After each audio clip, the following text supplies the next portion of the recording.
What has COVID-19's impact been on the music licensing industry, specifically the stock music licensing industry? And what trends have I seen this year? Well, they haven't been great, but they haven't been as bad as I would have thought either. What I have seen is that my stock music earnings have really fluctuated from months to months. Like at the start of this, I had a couple months where I basically earned almost nothing. But in June, I earned over probably over $120 on Pond 5.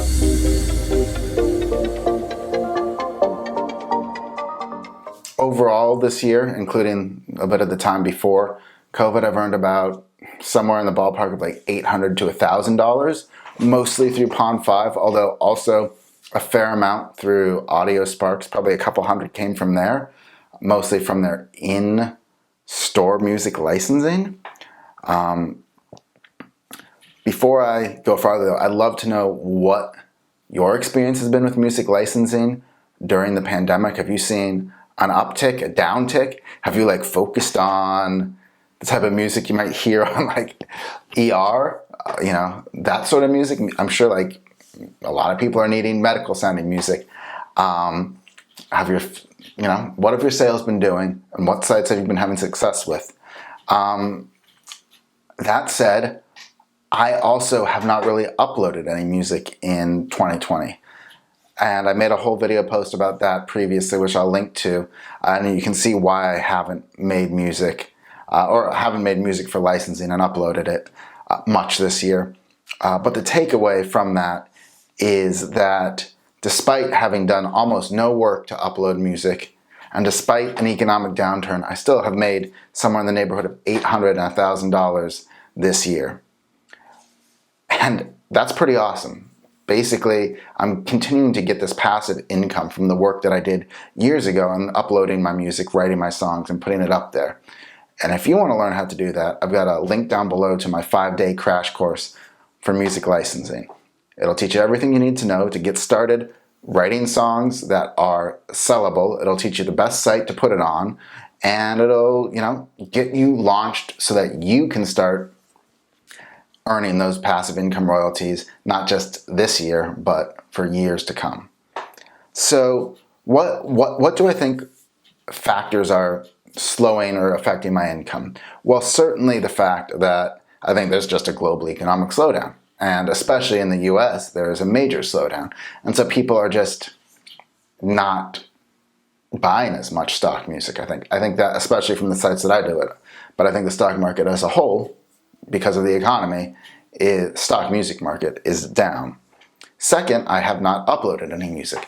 So first, what that means is like most content engines like YouTube or something like that, these stock music sites feed off of new content, and they feed off of fresh grist for their mill. And because I haven't been uploading new music, I'm missing opportunities to get tagged in new systems and to float to the top and things like that.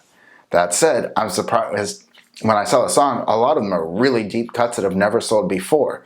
So that just encourages me with the idea that you should have as big of a portfolio as possible and not be so concerned with the short-term effects.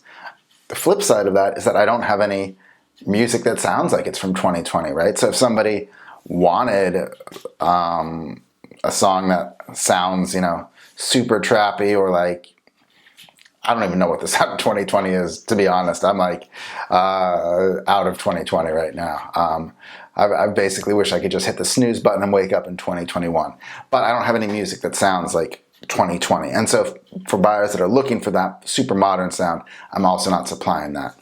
So I think because I'm not floating to the top, I'm not expanding my catalog and portfolio, or coming up with new opportunities to earn, that's another big reason that my portfolio is down. And I think COVID and that are probably the biggest two. And then a third thing is that I think buyers are, unfortunately, at least a subset of buyers are shifting from a per song purchasing model to a subscription model, where for $20 a month they get unlimited downloads of songs and they don't have to file back-end royalty sheets. And I just have no interest in participating in that sort of market. I get approached by people to put my music in there, and I just don't want to do it. I think it's not fair to me as an artist, and I think I also have concerns about, are they really accounting for things properly? My work isn't, I just don't feel like my work is being valued there. I mean, I don't know that it's necessarily even being valued on sites like Pond5 after the royalty cut, but at least there's the opportunity to earn back-end royalties through your performing rights organization and things like that.